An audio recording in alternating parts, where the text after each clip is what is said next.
बोलिए आई मात की जय। दीवान रोहितास जी महाराज की जय। धर्मगुरु दीवान साहब की जय। आई माता जी व दीवान रोहितास जी के इतिहास की प्रदर्शनी व धुनी सिद्धि विनायक मंदिर सैकड़ों वर्षों तक अलग अलग मंदिरों में व चित्र पूजित माता जी के पाठों के दर्शन आज हम आपको जो कल प्रदर्शनी दिखाई थी उसके आगे का भाग दिखाने जा रहे हैं। बोलो आई मात की जय।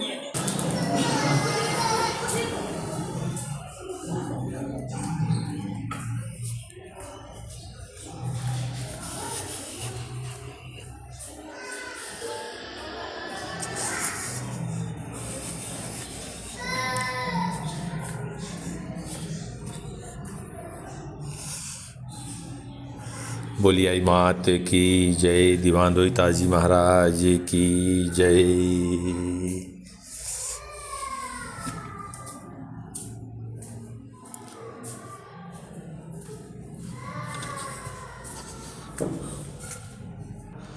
आज हम रोहितास जी की प्रदर्शनी का धर्म लाभ लेंगे। जोधपुर दरबार ने अपने पुत्र चंद्रसेन जी की योग्यता देखकर रात तलक किया। जिस समय चंद्रसेन जी के भाई नाराज होकर दरबार में से चले गए और दिल्ली जाकर अकबर बादशाह को जोधपुर पर हमले के लिए कहा। जोधपुर दरबार चंद्रसेन जी व अकबर की सेना के साथ युद्ध हुआ। युद्ध में हार कर चंद्रसेन जी का सिवाना चले जाना। चंद्रसेन जी ने सिवाना से दीवान करम सिंह जी को पत्र लिखा कि मारवाड़ खाली कर दो। चंद्रसेन जी व दीवान करम सिंह जी घनिष्ठ मित्र थे। पत्रवाहक ने पत्र दीवान साहब जी को दिया। बोलो आई मात की जय। दीवान करम सिंह जी ने जोधपुर दरबार चंद्रसेन जी के वायदे के अनुसार मारवाड़ के सभी किसानों को मारवाड़ छोड़ने को कहा। उस वक्त केशव दास नाम के चुगलखोर ने अकबर के सेनापति हसन कुली को कहा कि मारवाड़ के किसान मारवाड़ छोड़कर जा रहे हैं। अकबर बादशाह ने तुरंत अपने सेनापति हसन कुली को जोधपुर से लड़ाई करने का आदेश दिया तथा हसन कुली सेना लेकर जोधपुर की ओर जाते हुए धागड़वास आकर दीवान करम सिंह जी ने कहा कि आप सभी किसानों कर मारवाड़ वापस चलो। दीवान साहब के मना करने पर हसन कुली ने 5000 सैनिकों के साथ धांगड़वास में दीवान साहब के साथ युद्ध किया। गांव धांगड़वास में अकबर के सेनापति के साथ युद्ध में दीवान करम सिंह जी वीर गति को प्राप्त हुए, जिनकी याद में आज भी छतरी बनी हुई है। दीवान साहब जी के सेनापति दीवान साहब के पुत्र रोहिदास जी को सतलाना ले जाते हुए। बोलो आई मात की जय। ये जो छतरी का वहाँ पर निर्माण धांगड़वास में चल रहा है करम सिंह जी की याद में, आज भी वहाँ पर मान्यता है कि करम सिंह जी ने जो अपना त्याग और बलिदान दिया था उसके निमित्त वहाँ पर जो भी पत्थर फेंकता है वो पत्थर वहीं रुक जाता है तो उसकी मान्यता पूरी हो जाती है। रोहिदास जी को 4 वर्ष की आयु में गांव सतलाना में विधवा सुनारी को लालन पालन के लिए सौंपा। रोहिदास जी गांव के बच्चों के साथ गाय चराने जंगल में जाते थे। उस समय अलग अलग 60 ढाणियों में सतलाना बसा हुआ था। तब दीवान रोहितास जी ने वहां पधार कर 7 ढाणियों को मिलाकर एक गांव सतलाना बसाया और श्री आई माता जी की बड़ेर मंदिर की स्थापना करवाई। जंगल में गांव के बच्चों को साथ लेकर रात दरबार लगाते थे। दोपहर में पेड़ के नीचे विश्राम करने पर एक नाग ने उनके सिर छतर किया। इस घटना को गांव में एक राजपूत ने आश्चर्यचकित होकर देखा। राजपूत ने विधवा सुनारी से श्री रोहितास जी का परिचय पूछा तथा जोधपुर के दरबार उदय सिंह जी को बिलाड़ा के लिए दीवान श्री रोहितास जी का गांव सतलाना में होना बताया। दीवान रोहितास जी ने बिलाड़ा के से सतलाना पधार कर विधवा सुनारी से मुलाकात की। उसी रात जैसलमेर के भाटियों डाकुओं ने गांव में डाका डाला।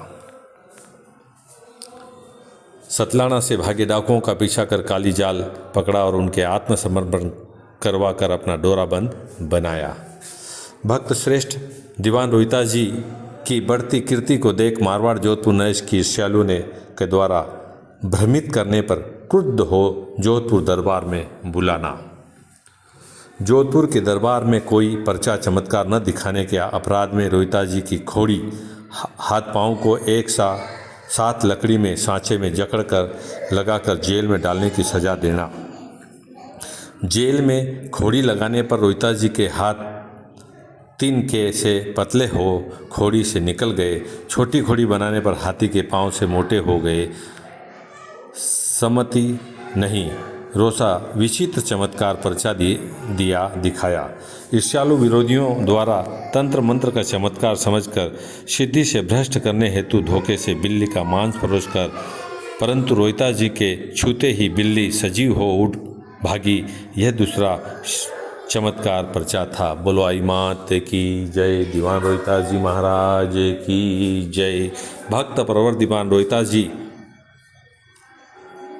के वियोग में स्नेही श्रद्धालु ग्रामीणों द्वारा सामूहिक आत्महत्या करना विभत्स दृश्य घबराकर हकीम बिलाड़ा को जोधपुर दरबार में रोहिता जी को मुक्त कर बिलाड़ा भेजने का संदेश देना आज भी अमर हुतात्मा चौक में बनाया हुआ है, जिससे श्रद्धालु अपनी श्रद्धा से नमन करते हैं, पूजन करते हैं। दीवान रोहिता जी के जोड़ चरागाह को आधा करने को बीचों बीच में घोड़ा, जहां आज भी अमित पगडंडी है। विचित्र बात है कि दरबार के जोड़ में घास पर बाल आती है, बिलाड़ा के घासों में बाल नहीं लगती है। चमत्कारों से प्रभावित हो जोधपुर दरबार ने क्षमा तथा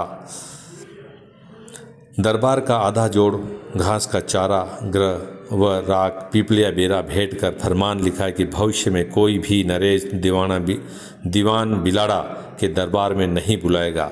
बोलो आई मात की जय हो। धर्मगुरु दीवान साहब की जय हो। रोहिता जी महाराज की जय हो। कल आगे की प्रदर्शनी आई पंथ का मुख्य आधार पालन करने के 11 नियमों पर हम चर्चा करेंगे। धन्यवाद आप सभी को देखने के लिए। माता जी का खूब खूब आशीर्वाद सभी को प्राप्त होता रहे, यही माता जी से प्रार्थना है।